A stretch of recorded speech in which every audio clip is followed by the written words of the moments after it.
दोस्तों, आज की कहानी किसी फिल्म की स्क्रिप्ट नहीं है, मगर जब आप ये पूरी सच्ची कहानी सुनेंगे तो ऐसा लगेगा कि ये कोई फिल्मी कहानी ही है। मामला कुछ ऐसा है कि एक लड़का 2011 में गायब हो जाता है। घरवाले और फिर पुलिस लड़के को सालों तक ढूंढती रहती है, मगर कहीं भी अता पता नहीं चलता है।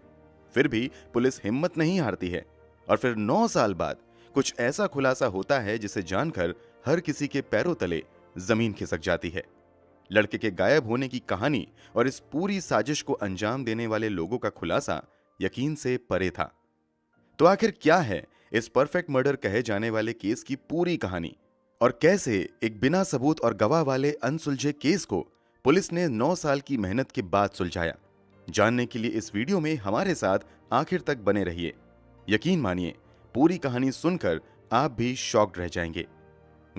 इस सच्ची घटना की पूरी डिटेल्स हम आपको बताएं उससे पहले अगर आपने अब तक क्राइम की कहानी चैनल को सब्सक्राइब नहीं किया है तो जल्दी से चैनल को सब्सक्राइब कर बेल आइकन दबा लें। तो चलिए अब कहानी शुरू करते हैं। इस कहानी के अहम किरदारों में एक किरदार है कमल सिंगला, जो राजस्थान के अलवर के तपुकारा का रहने वाला था। कमल पेशे से एक बिजनेसमैन था। ये बिल्डिंग मटेरियल जैसे गिट्टी, बालू, सीमेंट इत्यादि सप्लाई करने का काम किया करता था। ये बात 2010 की है। काम के सिलसिले में ही पास के ही एक गांव में एक दिन कमल सिंगला जाता है। चूंकि यहां पर एक बड़ा प्रोजेक्ट चल रहा था, इसलिए कमल आए दिन यहां आया जाया करता था। आते जाते ही गांव की एक लड़की पर कमल की नजर पड़ती है और वो लड़की पहली ही नजर में कमल को पसंद आ जाती है। इस लड़की का नाम शकुंतला था। लड़की के पसंद आ जाने के बाद कमल इस बारे में कुछ जानकारी इकट्ठी करता है और फिर जानबूझकर लड़की के भाई राजू से दोस्ती करता है। इसी दोस्ती के बहाने कमल का आना जाना शकुंतला के यहां होने लगता है और देखते ही देखते दोनों एक दूसरे को प्यार करने लगते हैं। प्यार छुपाए भी कहां छुपता है। कमल सिंगला और शकुंतला अक्सर दुनिया की नजरों से बचकर मिला करते थे और पूरी कोशिश करते थे कि इनके प्रेम प्रसंग की खबर किसी को ना लगे, मगर ऐसा लंबे समय तक नहीं हो पाता है और कानों ही कान इन दोनों के प्रेम प्रसंग की खबर शकुंतला के घरवालों को लग जाती है। इस प्रेम प्रसंग की जानकारी होते ही शकुंतला के घरवाले गुस्सा हो जाते हैं और शकुंतला पर कई तरह की पाबंदियां लगा दी जाती हैं। इस पाबंदी की सबसे बड़ी वजह कमल और शकुंतला की जाति का अलग अलग होना था। अलग अलग जाति होने की वजह से शकुंतला के परिवार वाले इस रिश्ते के लिए राजी नहीं होते हैं और अपनी पसंद के लड़के से शकुंतला की शादी करवाने की कोशिश में लग जाते हैं। कुछ दिनों की ही खोजबीन के बाद दिल्ली के समालखा कापासेड़ा के रहने वाले रवि कुमार नाम के लड़के को शकुंतला के लिए घरवाले पसंद कर लेते हैं। शादी की बात सुनकर शकुंतला घबरा जाती है और एक बार फिर से बेचैन होकर किसी तरह से कमल सिंगला से संपर्क स्थापित करने में कामयाब हो जाती है। हालांकि पूरी कोशिश करने के बावजूद ये दोनों फिर से नहीं मिल पाते हैं और फाइनली 8 फरवरी 2011 को शकुंतला की शादी उसकी मर्जी के खिलाफ रवि कुमार से करवा दी जाती है। लोग समझ रहे थे कि शादी के बाद शायद शकुंतला अपने पुराने प्यार को भुला देगी और जिम्मेदारी आने पर नई जिंदगी की शुरुआत नई तरीके से करेगी, मगर ऐसा नहीं होता है। शादी के अगले ही दिन कुछ बहाने करके शकुंतला अपने माता पिता के घर वापस आ जाती है और लगभग 2 हफ्ते तक अपने माता पिता के ही घर रहती है। हालांकि घर वालों द्वारा समझाने बुझाने के बाद एक बार फिर से शकुंतला अपने पति के घर चली जाती है और जिंदगी की शुरुआत नए तरीके से करने की कोशिश में लग जाती है। दुनिया की नजरों में सब कुछ अब अच्छा चल रहा था। जिसके साथ जीने मरने की कस्में खाई थीं, शकुंतला उसी के साथ अपना जीवन बिता रही थी। मगर इन दोनों का साथ लंबे समय तक नहीं रह पाता है, क्योंकि 22 मार्च 2011 को शकुंतला का पति रवि कुमार अचानक से रहस्यमयी तरीके से गायब हो जाता है। दरअसल शादी के बाद लगभग 2 हफ्ते अपने माता पिता के घर रहने के बाद शकुंतला अपने पति के पास वापस आ जाती है और वहीं रहने लगती है। कुछ हफ्ते रहने के बाद 22 मार्च को शकुंतला अपने पति के साथ दिल्ली में ही रहने वाली अपनी बहन के यहां जाने का प्लान बनाती है। 22 मार्च 2011 को दोनों पति पत्नी साथ में निकलते हैं, मगर घर वापस अकेले शकुंतला आती हैं। घर पर आते ही वो अपने पति रवि के बारे में लोगों से पूछती हैं। जैसे जैसे समय बीतता है, हंगामा बढ़ता चला जाता है और लोग रवि कुमार को खोजने में लग जाते हैं। लाख कोशिशों के बावजूद रवि का कहीं भी अता पता नहीं चलता है। थक हार कर 23 मार्च यानी रवि के गायब होने के अगले दिन रवि के पिता थाने में जाकर अपने बेटे के गायब होने की शिकायत दर्ज करवा देते हैं। पुलिस भी अब रवि कुमार की तलाश में लग जाती है, मगर कहीं भी रवि कुमार का अता पता नहीं चलता है। पूछताछ की शुरुआत शकुंतला से ही होती है, क्योंकि अंतिम समय में शकुंतला ही रवि कुमार के साथ थी। गायब होने वाले दिन के घटनाक्रमों के बारे में पुलिस शकुंतला से पूछताछ करती है, तो शकुंतला पुलिस वालों को बताती है कि हम दोनों कार से अपने रिश्तेदार के यहां जा रहे थे। तभी रास्ते में एक जगह रवि ने गाड़ी रुकवाई और मुझसे कहा कि किसी से मिलकर मैं बस 5 मिनट में आता हूं। शकुंतला के मुताबिक रवि 5 मिनट बोलकर गया था, मगर काफी देर उस जगह पर इंतजार करने के बावजूद भी वहां नहीं आया। पुलिस इस पूछताछ से मिली जानकारी के आधार पर अपनी जांच आगे बढ़ाती है और रवि कुमार की तलाश में लगी रहती है, मगर रवि कुमार का कहीं भी अता पता नहीं चलता है। जब पुलिस की जांच को लगभग 1 महीना बीत जाता है और पुलिस के हाथ खाली ही रहते हैं, तब रवि कुमार के पिता एक बार फिर से थाने में जाकर अपने बेटे के अपहरण का मामला कापसहेड़ा थाने में दर्ज करवाते हैं। अब पुलिस रवि के अपहरण के एंगल से भी मामले की जांच करती है, मगर कहीं भी कोई जानकारी हाथ नहीं लगती है। रवि के माता पिता पुलिस की जांच की शैली पर सवाल उठाते हुए पुलिस के प्रति अपनी नाराजगी जताते हैं। इस कारण जिला पुलिस की टीम से इस मामले को जांच छीनकर दिल्ली पुलिस की क्राइम ब्रांच को दे दी जाती है। क्राइम ब्रांच मामले को अपने हाथ में लेते ही तेजी से जांच आगे बनाती है और एक के बाद एक शक के दायरे में आने वाले सभी लोगों से पूछताछ करना शुरू कर देती है। शकुंतला तथा इसके भाई राजू से भी इस मामले में फिर से पूछताछ होती है। क्राइम ब्रांच की पूछताछ में शकुंतला के बयानों में विरोधाभास नजर आने लगता है। इस कारण शक की सुई शकुंतला की तरफ आने लगती है। इसी पूछताछ में पुलिस के सामने कमल सिंगला नाम के व्यक्ति का भी खुलासा होता है। पुलिस कमल सिंगला को भी हिरासत में लेकर पूछताछ करती है। पूछताछ में बहुत कुछ साफ ना होने की वजह से अब पुलिस द्वारा कमल सिंगला और शकुंतला का पॉलीग्राफ टेस्ट करवाने का फैसला किया जाता है। लंबी कानूनी प्रक्रिया पूरी करने के बाद फाइनली इन दोनों की पॉलीग्राफ टेस्ट भी करवाई जाती है, मगर इस पॉलीग्राफ टेस्ट से पुलिस के हाथ बहुत कुछ नहीं लगता है, कुछ भी संदिग्ध नहीं मिलता है। लगातार बयानों में आ रहे बदलाव की वजह से पुलिस को लगने लगता है कि रवि कुमार के गायब होने के पीछे कहीं ना कहीं शकुंतला और कमल सिंगला का ही हाथ है। मगर पुलिस के पास ना तो रवि का शव था और ना ही एक सबूत और ना ही कोई गवाह था।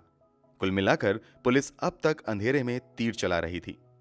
इस कारण पुलिस शक होने के बावजूद शकुंतला और रवि कुमार पर कोई कार्यवाही नहीं कर पाती है और ये लोग अपनी जिंदगी जीते रहते हैं।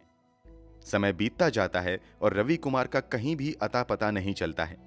जब क्राइम ब्रांच भी बहुत कुछ नहीं कर पाती है, तो थक हार कर 2017 में रवि कुमार के पिता एक बार फिर से अपने बेटे से जुड़े मामले में अदालत में एक अपील दायर करते हैं। इस कारण पुलिस पर दबाव बढ़ता है और अब पुलिस शक के दायरे में आए शकुंतला और रवि कुमार का ब्रेन मैपिंग टेस्ट करवाने का फैसला करते हैं। पहले तो दोनों ही ब्रेन मैपिंग टेस्ट से इनकार करते रहते हैं, मगर पूरी कानूनी प्रक्रिया का पालन करने के बाद फाइनली 2017 में शकुंतला के भाई राजू तथा कमल सिंगला का ब्रेन मैपिंग टेस्ट किया जाता है। ब्रेन मैपिंग टेस्ट में जो खुलासा हुआ वो बेहद चौंकाने वाला था। राजू तो इस ब्रेन मैपिंग टेस्ट में बेगुनाह साबित होता है, मगर कमल कई ऐसी बातें करता है जिससे शक की सुई सीधे उसी पर आकर अटक जाती है। दरअसल इस ब्रेन मैपिंग टेस्ट के दौरान कमल सिंगला खुलासा करता है कि जब शकुंतला के घरवाले शकुंतला की शादी कमल से करवाने से इनकार कर देते हैं, तो कमल शकुंतला को आइडिया देता है कि तुम ये शादी कर लो, मगर अपने पति के साथ कभी भी शारीरिक संबंध मत बनाना, फिर हम मौका मिलते ही तुमसे शादी कर लेंगे। इस टेस्ट के दौरान कमल दावा करता है कि उसी ने रवि कुमार को ठिकाने लगाया है। पुलिस को ब्रेन मैपिंग टेस्ट में बड़ी कामयाबी मिल चुकी थी, अब बस इंतजार था तो बड़े सबूत का। केवल ब्रेन मैपिंग टेस्ट में हुए खुलासे के आधार पर पुलिस कमल सिंह या शकुंतला को गिरफ्तार नहीं कर सकती थी, इसलिए इन दोनों को जांच के बाद तो छोड़ दिया जाता है, मगर पुलिस द्वारा शहर में ही रहने की हिदायत दी जाती है। मगर अगले ही दिन कमल और शकुंतला शहर से गायब हो जाते हैं। अब पुलिस वालों को पूरा शक हो जाता है कि ब्रेन मैपिंग टेस्ट के दौरान इन लोगों ने जो भी दावा किया है उसमें जरूर कुछ ना कुछ सच्चाई है, तभी ये लोग भाग गए हैं। अब पुलिस वाले शकुंतला तथा कमल को खोजने के लिए अपनी पूरी मेहनत लगा देते हैं, मगर कई दिनों की खोजबीन के बावजूद इन दोनों का पता नहीं चलता है। यहां तक कि महीनों बीत जाते हैं, मगर शकुंतला और कमल का कहीं भी अता पता नहीं चलता है। पुलिस शकुंतला की खबर देने वाले के लिए 50,000 रुपए का इनाम भी रखती है, मगर इसके बावजूद 1 साल से अधिक हो जाता है और शकुंतला का कहीं अता पता नहीं चलता है। समय बीतते हुए 2019 आ जाता है। इसी बीच 27 दिसंबर 2019 को पुलिस को एक मुखबिर से खबर मिलती है कि शकुंतला शालीमार कॉलोनी अलवर राजस्थान में रुकी हुई है। क्योंकि शकुंतला पिछले 2 सालों से पुलिस को चकमा देने में कामयाब हो रही थी, इसलिए पुलिस वाले इस बार बिना किसी गलती के इसको पकड़ना चाहते थे। इसलिए इन दोनों को पकड़ने के लिए रात में ऑपरेशन चलाने का निर्णय लिया जाता है और फाइनली रात के अंधेरे में डोर टू डोर चेकिंग अभियान चलाते हुए शकुंतला को पुलिस गिरफ्तार कर लेती है। शकुंतला की गिरफ्तारी के बाद अब पुलिस वाले पूरी सख्ती के साथ पूछताछ शुरू करते हैं और अब जो खुलासा इस पूछताछ में होता है वो वाकई यकीन से परे होता है। पूछताछ में शकुंतला बताती हैं कि जब घर वालों को इन दोनों के प्रेम प्रसंग के बारे में पता चल जाता है तो डिफरेंट कास्ट होने की वजह से घर वाले इन दोनों की शादी करवाने से इनकार कर देते हैं और शकुंतला की शादी कहीं और फिक्स कर देते हैं। शकुंतला इस बात की जानकारी कमल सिंघला को देती हैं, इसलिए ये दोनों भागने का प्लान बनाते हैं, मगर कमल भागने के प्लान को बदल देता है क्योंकि उसे लगता है कि भागने के बावजूद वो तुरंत पकड़ी जाएगी। इसके बाद कमल शकुंतला के साथ मिलकर एक प्लान बनाता है और शकुंतला से कहता है कि तुम शादी कर लो, मगर किसी बहाने से बस रवि के साथ शारीरिक संबंध मत बनाना, फिर मौका मिलते ही मैं तुमसे शादी कर लूंगा। प्लान के मुताबिक ही शकुंतला सब कुछ करती है। शकुंतला रवि से तो शादी कर लेती है, मगर तबीयत खराब का बहाना करके वो अगले ही दिन अपने माता पिता के घर आ जाती है। 2 हफ्ते यहाँ रहती है और फिर माता पिता के समझाने के बाद वो वापस रवि के घर चली जाती है, मगर यहाँ आकर वो रवि से कहती है कि मैंने सफल शादी के लिए कुछ मन्नत मांगी हुई है और प्रण किया है कि मन्नत पूरी होने तक हम दोनों शारीरिक संबंध नहीं बनाएंगे। रवि ऐसा करने के लिए तैयार हो जाता है। अब शकुंतला कमल के साथ मिलकर रवि से छुटकारा पाने का प्लान बनाने लगती है। रवि को बीच से कैसे हटाया जाए, इसके लिए कमल सिंघला बॉलीवुड की एक फिल्म हमराज तथा एक हॉलीवुड की फिल्म देखता है और उसी से प्रेरित होकर बिल्कुल फिल्मी अंदाज में रवि को रास्ते से हटाने का प्लान फाइनल कर लेता है। इस प्लान को अंजाम देने के लिए वो अपने ड्राइवर गणेश को भी 70,000 रुपए देकर अपने साथ शामिल कर लेते हैं। प्लान पूरी तरीके से फाइनल होने के बाद कमल शकुंतला से कहता है कि तुम इसी तरह अपने पति को साथ लेकर घर से बाहर निकलो। शकुंतला ऐसा ही करती है और वो अपने पति से वहीं रहने वाले अपने बहन के यहाँ जाने के लिए कहती है। रवि ये बात मान जाता है और प्लान के मुताबिक रवि शकुंतला को लेकर अपने रिश्तेदार के यहाँ जाने के लिए निकल जाता है। जब ये दोनों गाड़ी से जा रहे होते हैं तभी अचानक एक लड़का इन दोनों की गाड़ी के आगे आता है और फिर शकुंतला को देखकर चौंकने का नाटक करता है। ये लड़का कोई और नहीं बल्कि कमल सिंघला ही था। रवि के सामने कमल सिंघला सब कुछ ऐसे पेश करता है जैसे सब कुछ अचानक से हो रहा है। यहां पर बिल्कुल अनजान बनकर कमल सिंघला और शकुंतला बातें करते हैं और फिर शकुंतला रवि से कहती हैं कि ये लड़का मेरे ही गांव का है और पुराना रिश्तेदार भी है। हम लोग जिधर जा रहे हैं इसे भी उधर ही जाना है, तो क्यों ना हम इसे अपनी गाड़ी में बैठा लें। रवि तुरंत इस बात को मान लेता है और फिर ये तीनों एक साथ गाड़ी में बैठकर निकल जाते हैं। रास्ते में ये तीनों बातें करते हैं और फाइनली रिश्तेदार के यहाँ पहुंच जाते हैं। रिश्तेदार के यहाँ पहुंचकर शकुंतला तो गाड़ी से उतर जाती है, मगर रवि से कमल सिंघला कहता है कि मैं तुम्हारी पत्नी का पुराना दोस्त भी हूं और मुझे तुमसे कुछ बेहद ही प्राइवेट बातें करनी है, इसलिए तुम ही थोड़ी देर के लिए मेरे साथ चलो। रवि कमल की इन बातों में आ जाता है और वो शकुंतला को वहीं पर उतार कर कमल के साथ चला जाता है, फिर कभी वापस नहीं लौटता है। आगे क्या हुआ वो समझने के लिए जरूरी था कि अब जल्द से जल्द पुलिस कमल को गिरफ्तार करे, इसलिए पुलिस वाले शकुंतला की गिरफ्तारी के बाद ताबड़तोड़ छापेमारी जारी रखती है और 2019 के अक्टूबर महीने में ही कमल सिंघला को गिरफ्तार कर लेती है। अब कमल सिंघला द्वारा किए गए खुलासे के मुताबिक वो रवि को अपने साथ लेकर पहले से प्लान किए गए एक जगह पर लेकर चला जाता है और वहां पहले तो वो अपने ड्राइवर गणेश के साथ मिलकर रवि को नशे की दवाई वाली चाय पिला देता है और फिर मौका मिलते ही रवि कुमार का गला दबाकर उसकी जान ले लेता है। रवि की हत्या करने के बाद शकुंतला और कमल साथ रहने लगते हैं और कुछ समय बाद दोनों शादी भी कर लेते हैं। ये लोग हत्या दिल्ली में करते हैं, मगर लाश को ठिकाने लगाने के लिए अपनी ही गाड़ी में डालकर बिना किसी खौफ के राजस्थान के अलवर तक चले जाते हैं। कमल सिंगला द्वारा हत्या की बात कबूल करने के बाद पुलिस इस हत्याकांड में शामिल एक और अभियुक्त ड्राइवर गणेश की तलाश में लग जाती है। कई दिनों की मेहनत के बाद ड्राइवर गणेश को बिहार के समस्तीपुर जिले से गिरफ्तार कर लिया जाता है।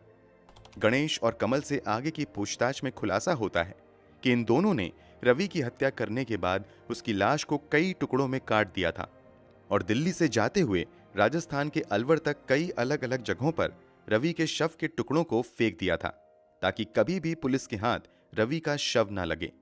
इन दोनों ने मिलकर शव के एक बड़े से टुकड़े को अलवर में कमल सिंगला की दुकान के ठीक सामने खाली एक प्लॉट में दफन किया था ताकि उस पर नजर रखी जा सके। गणेश और कमल सिंगला की निशानदेही पर पुलिस फाइनली 9 साल पहले बनाए गए कब्र के पास पहुंचती है और बुलडोजर की मदद से 5-6 फीट की खुदाई करने के बाद रवि के लाश के टुकड़ों तक पहुंच जाती है। 9 साल पुरानी कब्र से पुलिस को रवि की 25 हड्डियां मिलती हैं। पुलिस उन हड्डियों को जब्त करते हुए फॉरेंसिक लैब में भेज देती है। साथ ही उन आरोपियों को गिरफ्तार करते हुए जेल भेज दिया जाता है। फिलहाल ये मामला अदालत में है, जबकि शकुंतला, कमल सिंगला तथा गणेश जेल की हवा खा रहे हैं। दोस्तों, वैसे तो अपराधियों को सजा देना अदालत का काम है, मगर आपके अनुसार इन लोगों ने रवि के साथ जो कुछ भी किया उसके लिए उन्हें क्या सजा मिलनी चाहिए? कमेंट बॉक्स में जरूर बताएं। अगर आपको हमारी मेहनत पसंद आई हो तो इस वीडियो को लाइक करते हुए शेयर भी करें। अगर आपने अब तक क्राइम की कहानी चैनल को सब्सक्राइब नहीं किया है तो जाने से पहले जल्दी से चैनल सब्सक्राइब कर लें। बेल आइकन दबाकर नोटिफिकेशन भी जरूर ऑन कर लें। धन्यवाद।